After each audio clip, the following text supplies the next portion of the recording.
Bienvenue, bonsoir à tous. C'est vraiment un privilège d'être ici, ensemble, réunis, frères et sœurs, pour apprendre toujours plus la parole de Dieu. Nous allons nous entretenir sur un thème central de l'Évangile ce soir. Et nous allons comprendre ce qui est important vraiment pour le Seigneur. Qu'est-ce que le Seigneur veut de nous? Qu'est-ce qu'il attend de nous? Qu'est-ce qu'il veut? C'est bien de savoir ce qu'il veut. C'est bien de savoir ce qu'il veut de nous, ce qu'il attend de nous. C'est vrai, nous aimerions que son regard s'abaisse. Nous aimerions qu'il veille sur nous. Ça, c'est vrai, ça, c'est notre prière. Et nous aimerions aussi être à ses côtés, comme Marthe et Marie, lorsque Jésus était ici-bas, il donnait l'hospitalité au Seigneur. Je crois que nous sommes animés aussi avec cet esprit étant chrétien. Mais ce soir, nous allons essayer de voir qu'est-ce que lui veut de nous, qu'est-ce qu'il attend de nous et qu'est-ce qu'il souhaite. Quelles sont les œuvres qu'il veut nous voir pratiquer. Souvent, c'est vrai, nous nous attelons, oui, il veut que nous puissions pratiquer les œuvres de justice, nous puissions vivre dans la sainteté, entre guillemets. Mais vous savez tous que nous sommes incapables de nous-mêmes de vivre cette vie de sainteté que nous désirons tant. Parce que nous péchons même parfois inconsciemment. Il nous arrive de pécher de manière inconsciente. Il nous arrive vraiment, même si nous faisons très attention, mais il nous arrive au fait, c'est comme si nous étions, au fait, notre nature, bien que Christ nous a délivrés, mais étant dans ce corps, il nous arrive vraiment, même en voulant faire du bien, il nous arrive quand même de trébucher. Au moins, c'est ce que la Bible enseigne. 1 Jean chapitre 2, il dit, il ne faut pas pécher. Mais, si vous péchez, nous avons un avocat auprès du Père. Donc, ça, c'est la réalité. C'est une vérité cathédrale que nous ne devrions pas nier, pas éviter cela. Alors, qu'est-ce que le Seigneur attend de toi? Après que tu sois purifié, après que tu sois lavé, après que tu aies revêtu Christ, au fait, après que tu aies reçu la grâce de Dieu, la grâce non méritée, et d'ailleurs, après que nous soyons justifiés, qu'est-ce que le Seigneur attend de nous? Qu'est-ce qu'il veut voir en moi, en activité? Ben, plusieurs choses, mais nous allons voir le plus important. Alors, cherchons dans Actes chapitre 4, versets 12 et 13. Actes chapitre 4, non, Éphésiens 4. Éphésiens 4, versets 12 à 13. Éphésiens chapitre 4, versets 12 à 13. Aujourd'hui, il y a beaucoup de choses qui remplissent nos esprits et nos cœurs. Même parfois l'amertume. Oui, il y a quelques jours, j'avais vraiment envie de monter sur le toit et même de crier très fort, comme on dit, mais poumonner, parce que il y a beaucoup de choses qui se passent dans le monde qui est révoltant. On aimerait crier aux gens, et assez, c'est assez. On a assez vu le sang des gens couler. On a assez vu la barbarie humaine. beaucoup de gens habitent nos esprits. On peut parler de plusieurs sujets. Ben, c'est ça le piège. Le diable sait comment occuper nos esprits. Je ne dis pas que toutes ces choses ne sont pas importantes. On peut penser, on peut même prier pour tous ces sujets qui nous hantent l'esprit, tous ces injustices que nous vivons autour de nous. Il y a pas mal de thèmes. Mais attention, attention. Le Seigneur veut nous voir à l'œuvre. Le Seigneur attend de chaque membre, de chaque chrétien, de chaque disciple, qu'il soit à l'œuvre.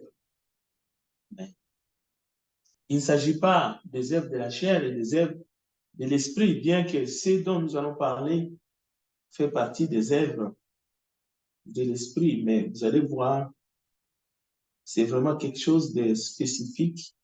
Et parfois, d'autres choses viennent couvrir, ne sont perturbées. Alors, lisons Éphésiens chapitre 4, les 2 versets 12 et 13. Si vous avez trouvé, allez-y. Pour le perfectionnement des saints, en vue de l'œuvre du ministère et de l'édification du corps de Christ, jusqu'à ce que nous soyons tous parvenus à l'unité de la foi et de la connaissance du Fils de Dieu, à l'état d'homme fait à la mesure de la sortie parfaite de Christ. Merci, frère Edmond, pour la lecture. La première chose, en préparant cette étude, je me suis posé la question et j'aimerais que chacun de nous, y compris nos frères qui sont en ligne, que nous accueillons chaleureusement, et ceux qui vont nous suivre, j'aimerais que chaque personne puisse réfléchir un seul instant à quoi sert vraiment le perfectionnement des saints. À quoi sert ce perfectionnement? Pourquoi voudriez-vous être perfectionné dans le Seigneur? Pas être perfectionné dans votre profession, bien que cela aussi c'est bon. Parce que le perfectionnement dont il est question ici, c'est en Christ. C'est-à-dire qu'il a fait des dons à l'Église pour le perfectionnement des saints. Maintenant, à quoi sert ce perfectionnement? Est-ce que c'est pour que nous soyons meilleurs que les autres habitants dans le monde? Non, ce n'est pas vrai. Vous pouvez vivre une vie sans péché du 1er novembre au 30, au 29 novembre. C'est-à-dire que vous faites attention même dans votre esprit. Vous ne bronchez pas, ni en parole, ni en acte, ni en pensée. Vous pouvez faire cet effort-là et c'est bien. Mais les derniers jours du mois, vous pouvez broncher en langue.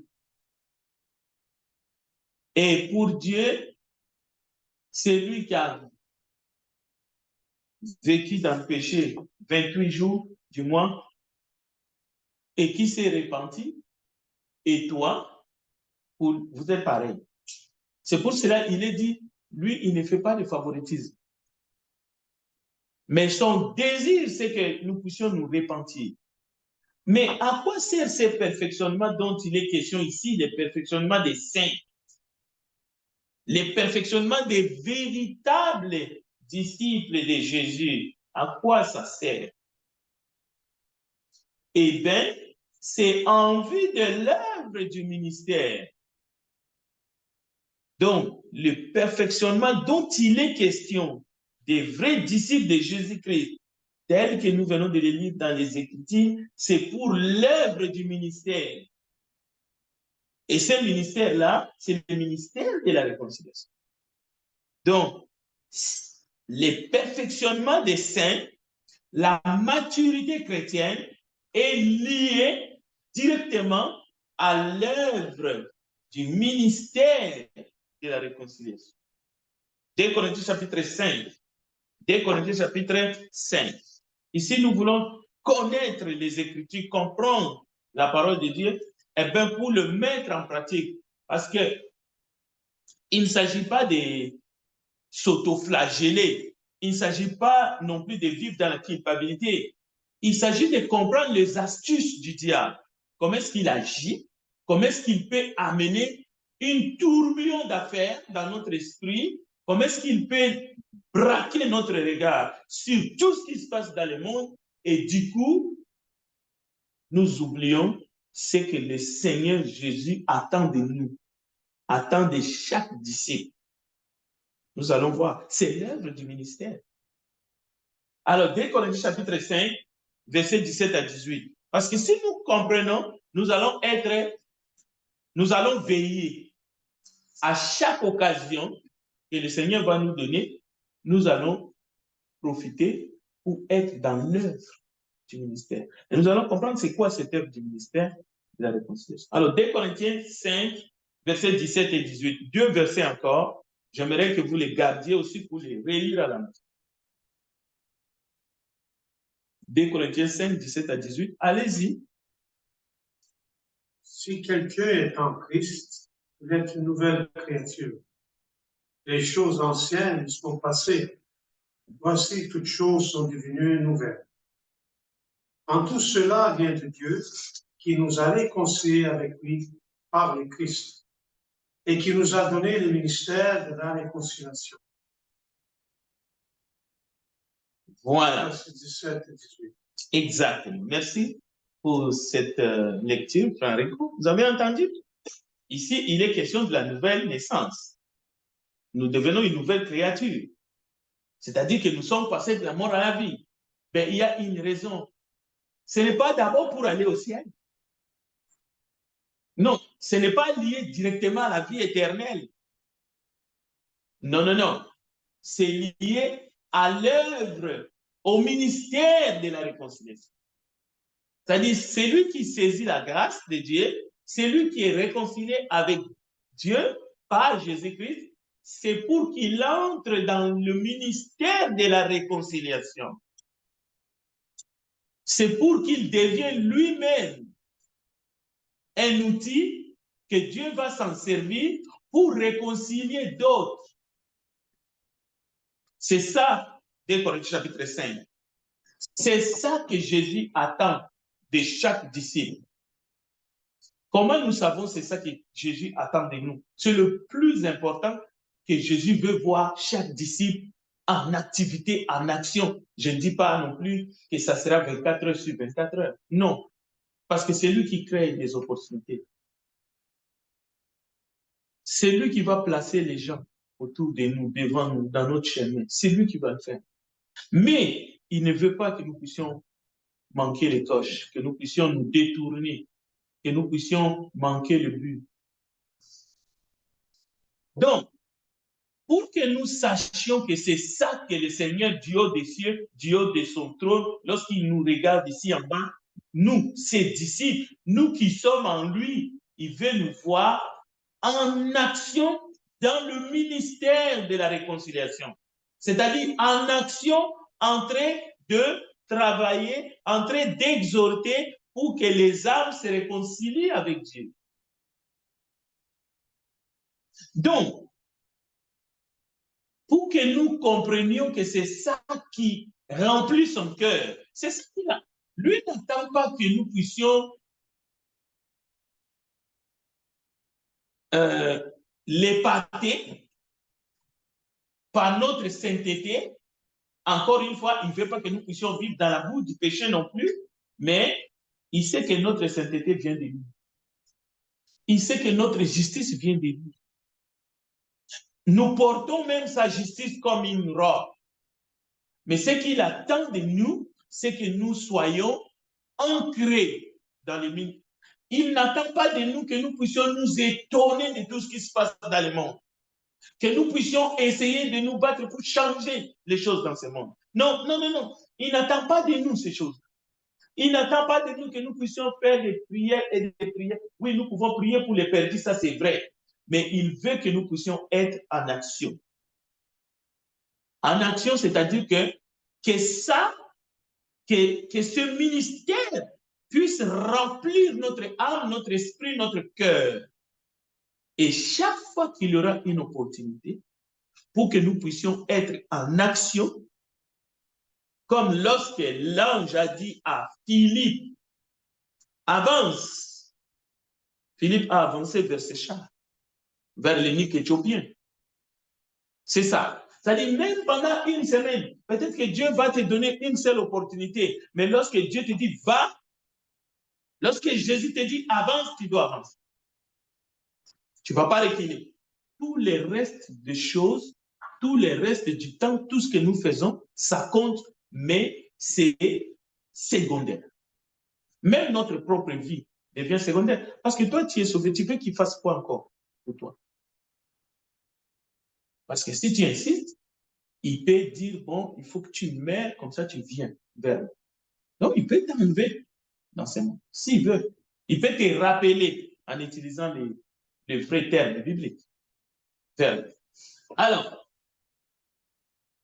à quoi sert vraiment le perfectionnement des saints et des véritables disciples de Jésus-Christ? C'est en vue du ministère de la réconciliation que nous appelons l'évangélisation, qui n'est pas quelque chose qu'il faut considérer, c'est pour des pros. Non, non, non, non. C'est pour chaque disciple, c'est lui qui est vraiment disciple. Dès qu'il est réconcilié, il entre dans ce ministère. Regardez ce que Jésus a fait avec ses disciples qui n'étaient pas des pros, parce que, écoutez, ils étaient craintifs. Même à la résurrection de Jésus, on sait comment est-ce qu'il s'est comporté. Il s'est comporté vraiment, même les femmes qui étaient autour d'eux se comportaient un peu, elles étaient à la hauteur de l'événement. Mais les garçons se cachaient. Ils doutaient. Mais c'est à eux que Jésus va ordonner. Alors, l'ordonnance de Jésus-Christ à ses disciples, c'est là que nous comprenons, oh, je suis dans ce monde, c'est vrai. Je suis né, je suis venu, moi aussi, je suis venu dans ce monde un jour. J'ai grandi, j'ai fait des bêtises comme tout le monde. Mais un jour, j'ai connu le Seigneur. Qu'est-ce que le Seigneur attend vraiment de moi? Qu'est-ce que je peux faire pour lui faire plaisir? C'est ça, le secret est là. Et lorsque nous ne sommes pas là-dedans, nous savons. Notre conscience, on peut tromper tout le monde, mais sauf sa conscience. Écoutez, l'œuvre du ministère de la réconciliation, si nous voulons que Jésus soit content, il faut que nous nous engageons dans la proclamation de la bonne nouvelle de Jésus-Christ comme le Sauveur à ceux qui n'ont jamais entendu. Mais là, vous allez me dire, mais les gens ont déjà entendu plus de 10 000 fois. Mais s'ils ont entendu plus de 10 000 fois, pourquoi ne se sont-ils pas mis en règle? C'est comme si vous avez votre frère ou votre sœur, votre collègue, votre enfant, tout ce que vous voulez, et vous lui parlez, vous lui parlez, vous lui parlez, et jamais il fait ce que vous lui dites. Et vous, vous dites qu'il a déjà entendu? Non. Pour Jésus, la prédication de l'évangile, ça ne marche pas comme ça. Il ne nous demande pas de compter combien de fois. Il nous demande seulement de proclamer. Il nous demande seulement d'annoncer. Il nous demande seulement d'exhorter. Encore une fois, il y a une différence entre exhorter et enseigner. Il y a une différence entre exhorter et prêcher. Il y a une différence. Tout le monde peut exhorter. Tout le monde peut inciter son prochain à faire du bien. C'est ça la proclamation de l'évangile. C'est-à-dire conscientiser les gens, sensibiliser les gens que le Sauveur est à disposition, que leurs péchés peuvent être pardonnés. En le faisant, le Seigneur est content de nous. C'est ce qu'il attend. Ce n'est pas le résultat. Parce que ça ne dépend pas de nous. Ça dépend de lui qui nous a prédestinés avant la fondation du monde. C'est lui qui fait lever la nation. Mais s'il a ordonné, s'il a dit allez, proclamer, c'est parce que ça lui tient à cœur. Il veut que nous le fassions. jusqu'au dernier souffle. Chaque fois que nous avons l'opportunité, nous devons le faire. C'est ça le témoignage personnel. C'est le moyen le plus efficace de gagner les âmes. Il n'y a pas d'autre méthode. C'est ça que les disciples de Jésus devraient faire et ils l'ont fait. De Jérusalem, Judée, Samarie, et il a dit jusqu'aux extrémités de la terre. Aujourd'hui, Paul n'est plus là. Matthieu n'est plus là.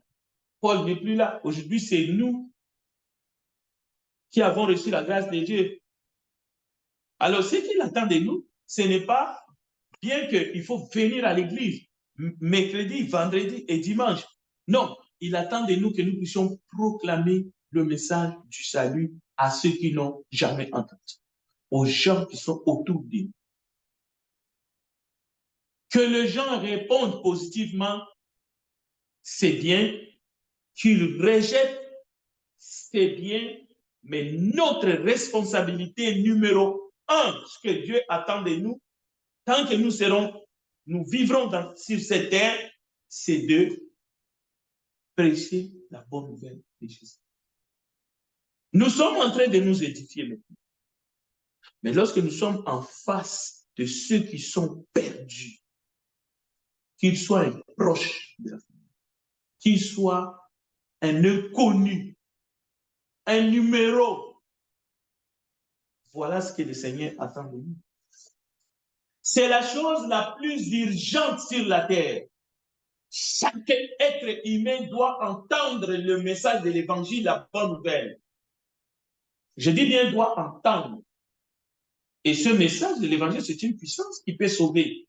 Mais écoutez, le Dieu créateur qui nous a donné les libres arbitres, il nous a tracé des lignes que nous ne pouvons pas changer.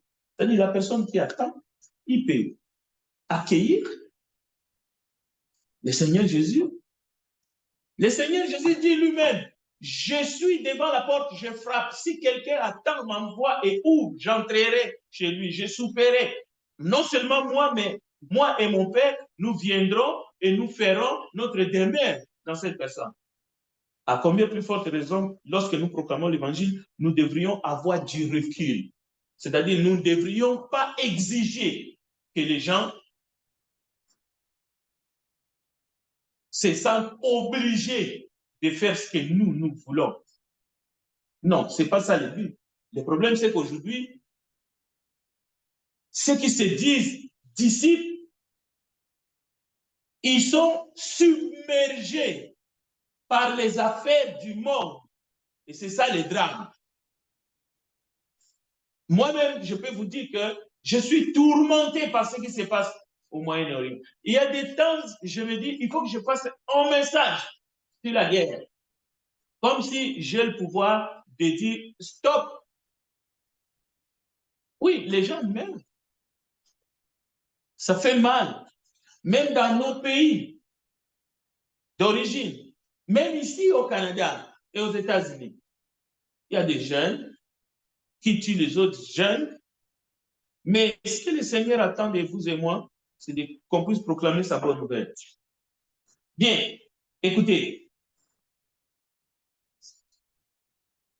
La bonne nouvelle de Jésus-Christ, c'est le péché des humains, sans distinction, peuvent être pardonnés. Pourquoi? Parce que lui, il est mort, il a été enseveli et qu'il est ressuscité. Beaucoup de gens, ils ont entendu, au fait, ils ont écouté 1000 fois, mais ils n'ont jamais entendu et ils n'ont jamais compris. Donc, notre responsabilité, c'est d'annoncer et d'annoncer et d'annoncer. Et lorsque nous annonçons, nous trouvons la raison pour que nous puissions être dans la joie. Et le Seigneur nous récompensera. Et il nous récompense déjà. Et lorsque nous ne le faisons pas, c'est comme si nous sommes en train de cacher la puissance de Dieu qui est capable de sauver les âmes. Donc, c'est ça. Jésus, un jour, il a dit, cette bonne nouvelle du royaume sera prêchée dans le monde entier pour servir de témoignage à toutes les nations. Alors viendra la fin. Ça veut dire l'église de Dieu, l'église du Seigneur Jésus-Christ. Chers frères et sœurs, disciples de Jésus, qui que vous soyez, si vous êtes réellement réconciliés avec Dieu par Jésus-Christ, votre responsabilité numéro 1, c'est que les gens avec qui vous, les gens que vous côtoyez, les gens avec qui vous parlez matin, midi, soir, vous avez la grande responsabilité de leur rappeler que Christ est mort sur la croix pour leurs péchés et qu'il désire qu'ils mettent leur confiance à l'œuvre de la croix pour qu'ils puissent être sauvés, de leurs péchés, mais qu'ils puissent éviter le châtiment éternel aussi. 2 Timothée chapitre 2, 2 Timothée chapitre 2, nous n'allons pas les lire, je vais les citer seulement, vous allez les trouver dans 2 Timothée chapitre 2. Et ce que tu as entendu de moi en présence de beaucoup de témoins, confie-les à des hommes fidèles qui soient capables de l'enseigner aussi à d'autres. Bon, ici, il est question vraiment de l'enseignement. Et vous savez que Timothée avait un don particulier, donc il fallait qu'il forme des leaders, des hommes capables d'enseigner dans l'assemblée. Ça, c'est clair. Mais Matthieu 28, 19 à 20, Marc 16, verset 15 à 16, vous connaissez ce texte-là par cœur. C'est la grande commission, c'est l'ordonnance de Jésus-Christ. Il n'y en a pas une ordonnance plus grande que celle-là. Allez faire de toutes les nations des disciples. Chaque disciple de Jésus-Christ est un gagneur d'âme.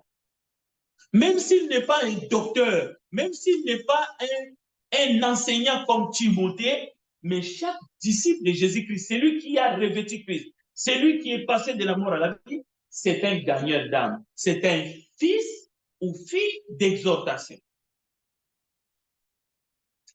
Donc, vous ne pouvez peut-être pas enseigner, mesdames, vous ne pouvez peut-être pas enseigner, messieurs, à cause que vous n'avez pas ces dons, mais vous pouvez exhorter une âme.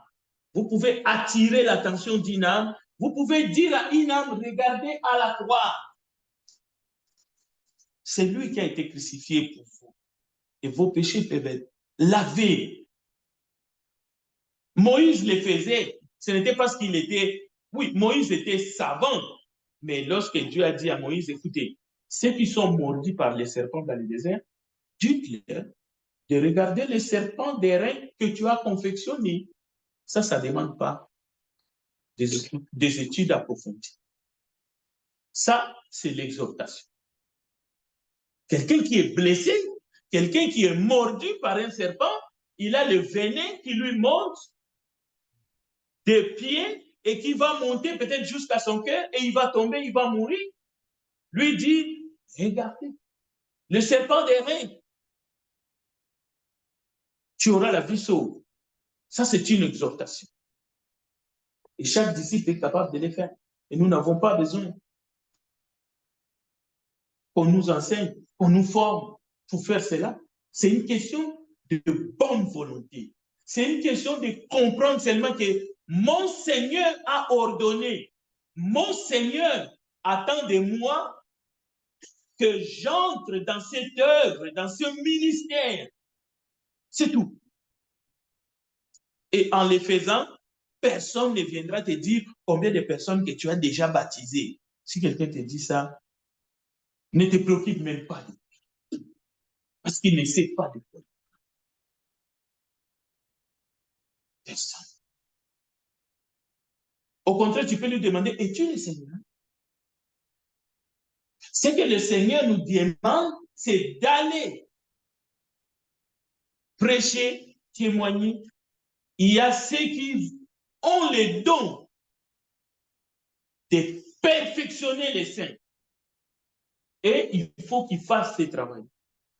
Mais ceux qui sont perfectionnés, et il ne s'agit pas de confondre ou de prendre ces mots perfectionnés dans le sens littéraire. Non. Parce que notre perfection vient de Christ. Le perfectionnement ici, ça vient de Christ. Ça ne vient pas d'un effort personnel ou disons, des compétences d'un prédicateur. Non, non, non, non, non. Tu peux entendre le plus beau sermon et pendant des années et ne rien capter.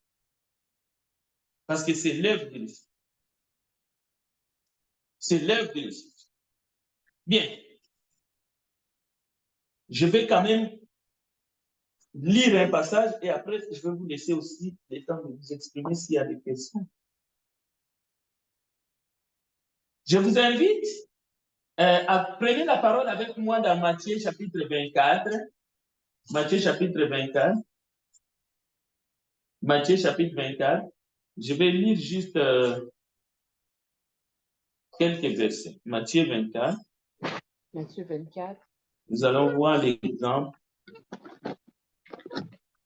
Matthieu 24. Quoi? Matthieu 24.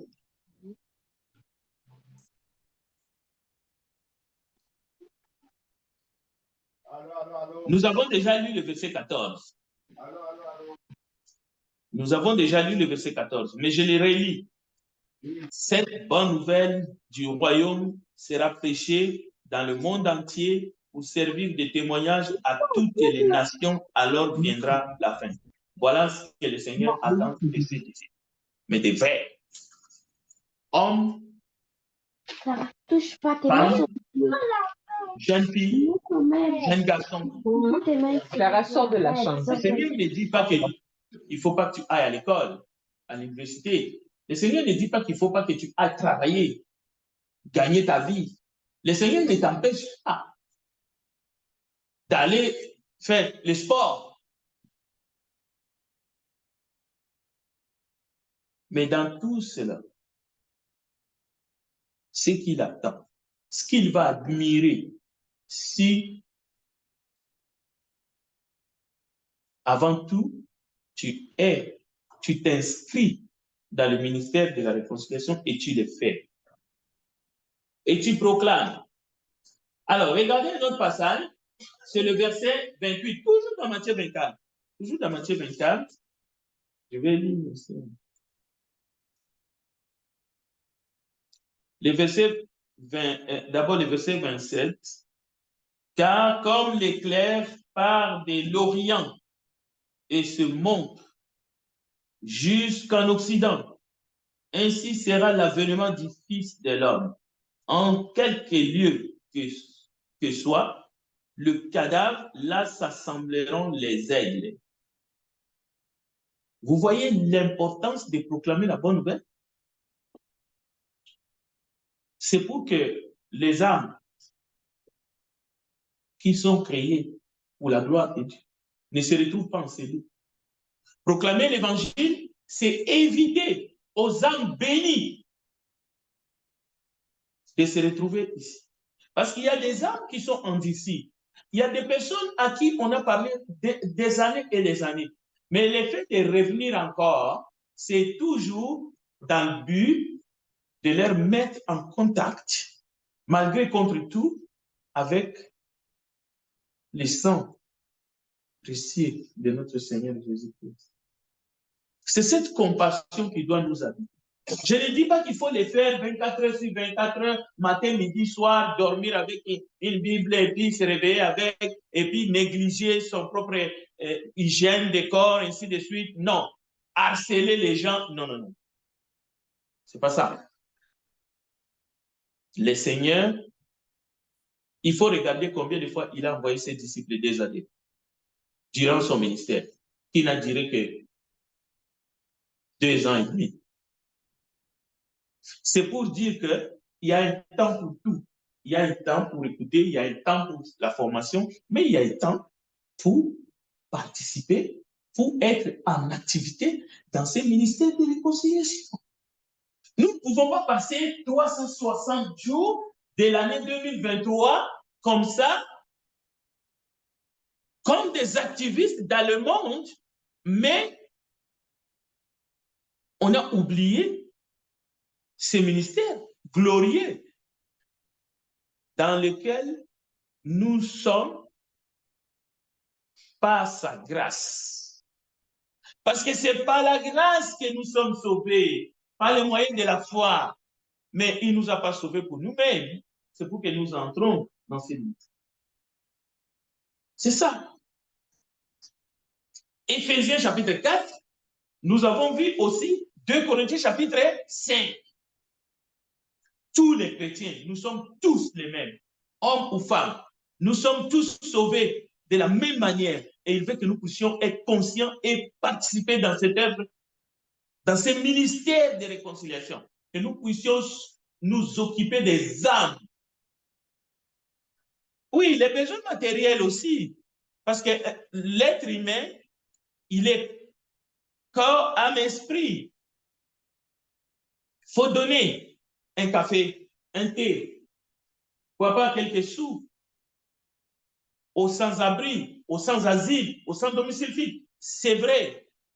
Ce que le Seigneur attend de nous, c'est que nous puissions dire aux âmes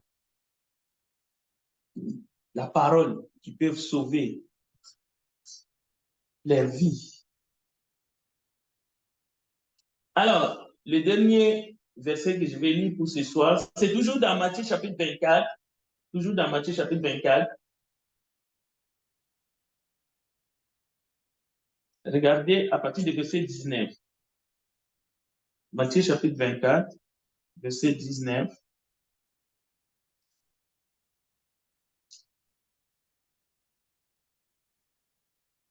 Parlez aux femmes qui sont enceintes et à celles qui avaient le monde ces jours-là. Continuez. 20. Priez pour que votre fuite n'arrive pas en hiver, ni un jour sabbat. Car il y aura alors une si grande détresse, il n'y en a point eu de semblable depuis le commencement du monde jusqu'ici, et il n'en aura jamais. Bon. Vers l'an 33, autour, avant la destruction, disons, alors que les temples devraient être détruits, Jésus a annoncé, il a parlé comme un prophète pour dire aux chrétiens ce qu'ils devraient faire. Mais c'était toujours dans le contexte de la prédication de l'évangile, de la persévérance des saints. Mais aujourd'hui, nous attendons le retour de Christ. Mais comment est-ce que nous pouvons attendre le retour de Jésus? Comment est-ce que nous pouvons attendre le retour de Jésus-Christ? Pour ne pas dire comment est-ce que nous pouvons vivre les derniers jours de notre existence ici-bas. Parce que quand nous regardons tout ce qui se passe, nous nous disons, il ne reste plus beaucoup de temps. Est-ce que nous allons vivre encore 3, 4, 5, 10 ans dans ce monde? Parce que tout peut basculer. Il peut y avoir une guerre nucléaire, on ne sait pas. Aujourd'hui, tout est dit, tout est dit. Mais écoutez, ne vous en faites pas, ce n'est pas ça que le Seigneur attend. Ce que le Seigneur veut, c'est que tu puisses t'occuper d'une personne qui est sans Christ, qui vit depuis des années, que tu connais depuis des années, que tu puisses essayer de les conscientiser, que son âme périra s'il ne se cache pas, s'il ne saisit pas la grâce de Dieu maintenant. Et il sera seul, responsable. Mais au moins, nous allons prévenir beaucoup de monde. Si chaque chrétien est conscient de ce que nous apprenons ce soir, nous allons prévenir beaucoup de monde. Le but n'est pas d'amener les gens ici. Oui, si quelqu'un veut, grâce à votre invitation de venir ici et puis écouter un sermon, peut-être dimanche matin, qu'un frère va prêcher, gloire à Dieu. Peut-être que ça peut toucher son âme, ça peut toucher son cœur. Mais ce que tu peux lui dire en dehors d'ici, peut-être dans 5, 10 minutes ou dans 3 minutes, C'est ça que le Seigneur attend de toi. C'est ça que le Seigneur attend de moi. C'est ce que le Seigneur veut que nous fassions. Et aujourd'hui, les gens ne sont pas réceptifs. Mais ce n'est pas parce que les gens ne sont pas réceptifs que cela change le mandat, que cela change l'ordonnance. Une ordonnance est signée, a été signée. Matthieu chapitre 28, 18 à 20, Marc chapitre 15, verset, ainsi de suite. Le premier chrétien, les disciples de Jésus, qui ont mangé, qui ont vécu avec lui, ils ont reçu cette ordonnance, ils ont reçu ce mandat, ils ont fait leur part. Mais ils nous ont passé le relais. C'est une course à relais. Maintenant, c'est notre tour. C'est le tour des chrétiens que nous sommes, vous et moi. Amen. Vraiment, que cette exhortation, je me l'adresse à moi-même. Mais même vous qui êtes en ligne, même vous, si vous êtes réellement chrétien, vous allez nous suivre en différé. Si vous êtes en Christ, ne vous laissez pas distraire par les diables, par tout ce qui se passe dans le monde. Oui, nous compatissons avec ceux qui souffrent, nous prions pour la souffrance des hommes, des femmes dans ce monde, mais en même temps, nous ne voulons pas oublier la mission principale que le Seigneur Jésus a demandé, a donné à chaque disciple. Si nous omettons, si nous oublions, si nous ne nous engageons pas, va nous demander des comptes. Les talents dont il est question dans la parabole des talents, ça concerne le ministère de l'évangélisme. L'être humain est tellement malin, on a pris ces talents, on a essayé disons, de les généraliser. Tant mieux. Tant mieux. La parabole du semeur, ça concerne le ministère de l'évangélisme.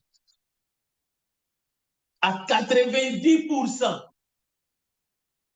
Les 10% là, généralisés avec la vie que nous pouvons vivre ici dans ce monde ou avec d'autres choses. Mais la terre, la bonne terre, c'est justement ton cœur, mon cœur, notre capacité, ta capacité de recevoir les enseignements de Christ et le mettre en pratique. C'est ça qui fera de toi et de moi une bonne terre.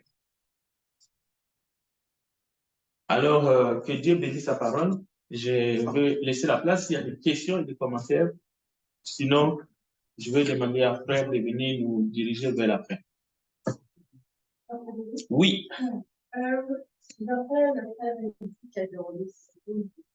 Oui, il y a une question d'un frère dans les eaux.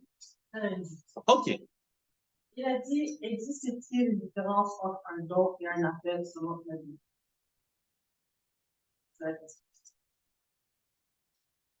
Oui, l'appel est adressé à tous. L'appel au salut, l'appel à la grâce de Dieu est adressé à tous, sans exception. Il y a beaucoup d'appelés, peu d'élus. Mais quand la Bible dit qu'il y a beaucoup d'appelés, peu d'élus, ça ne signifie pas que Dieu a appelé tout le monde et puis il a choisi encore peu d'élus. Non, non, non, non. Tu es appelé pour devenir un élu. Si tu refuses l'appel de Dieu par l'évangile, c'est-à-dire quand tu prêches l'évangile, quand on dit exhorte,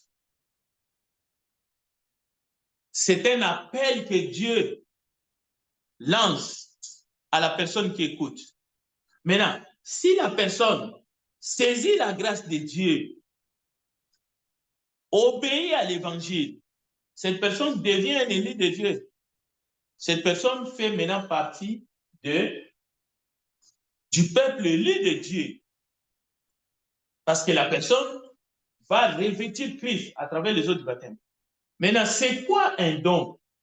Un don, ce sont des capacités surnaturelles, mais qui viennent de Dieu pour nous permettre justement d'accomplir les œuvres que Dieu a préparées en avance.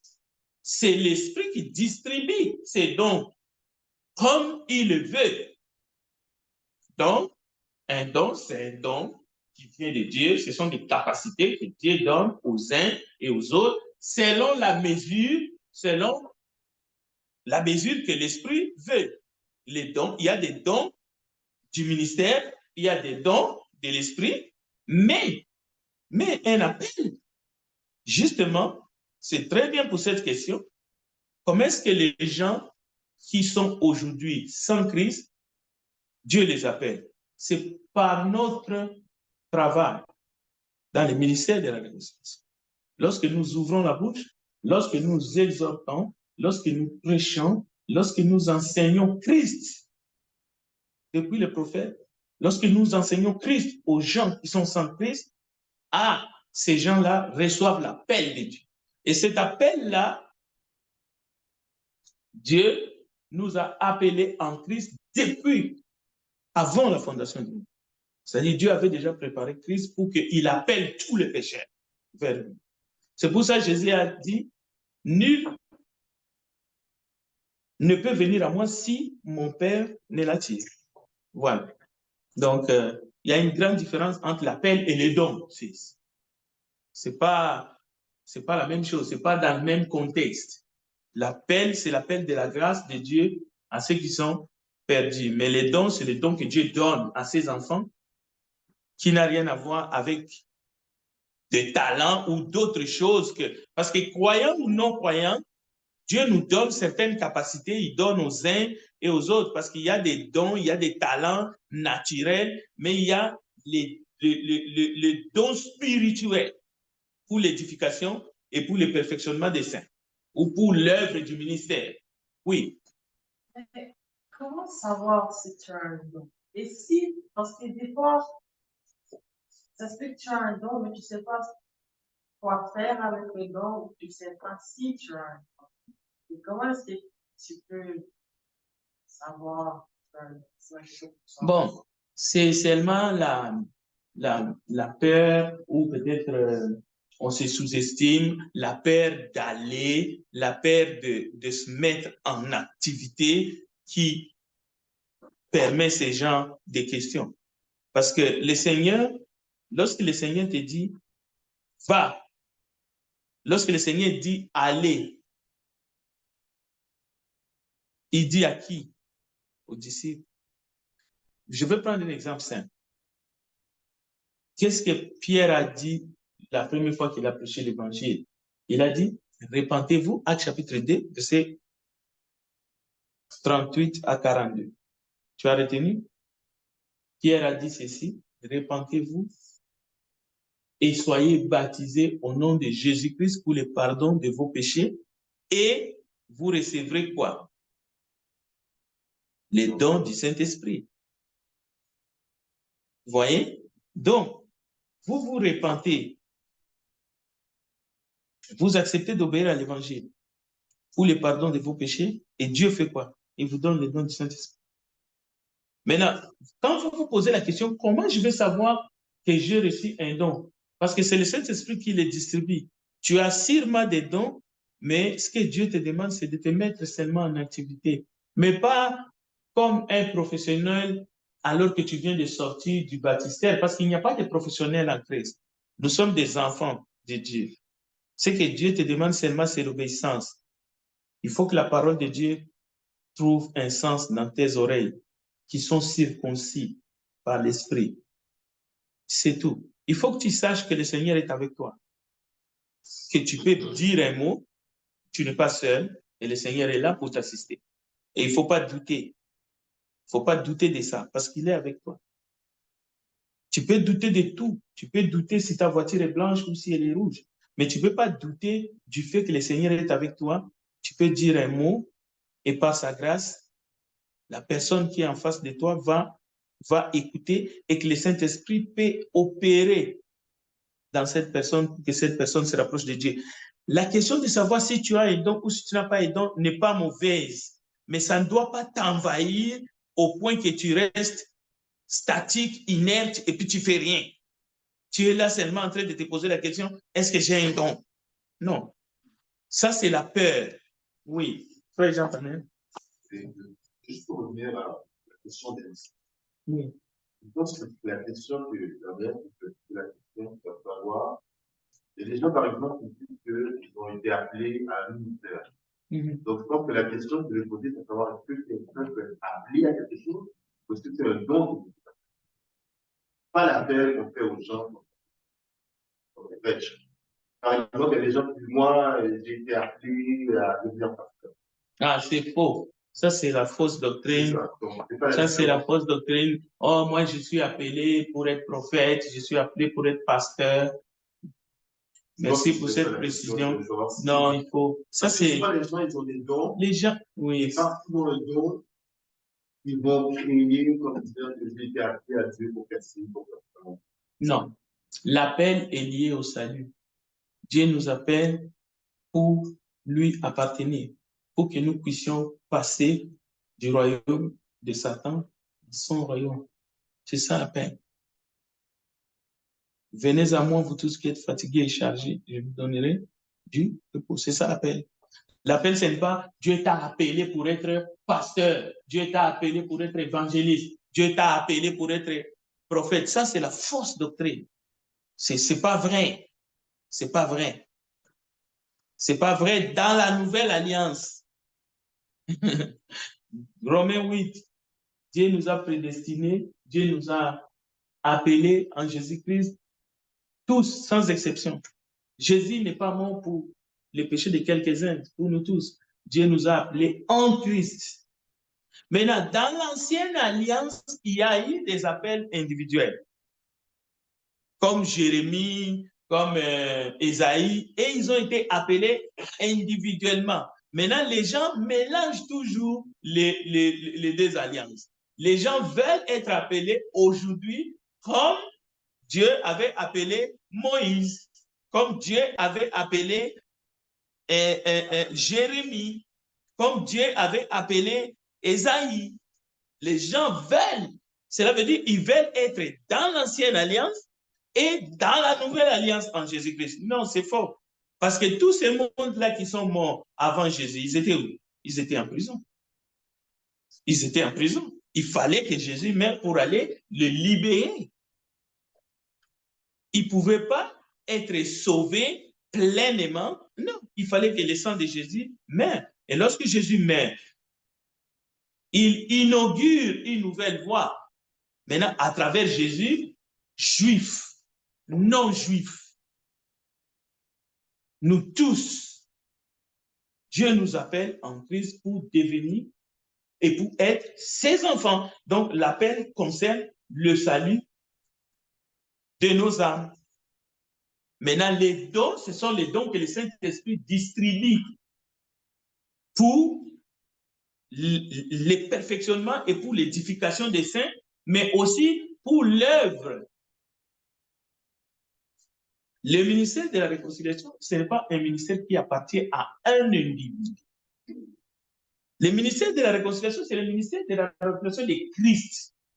Maintenant, avec les dons que Dieu nous donne, ce que Dieu veut, ce que Jésus veut, c'est que nous puissions travailler, que nous puissions continuer l'œuvre qui avait commencé avec les apôtres.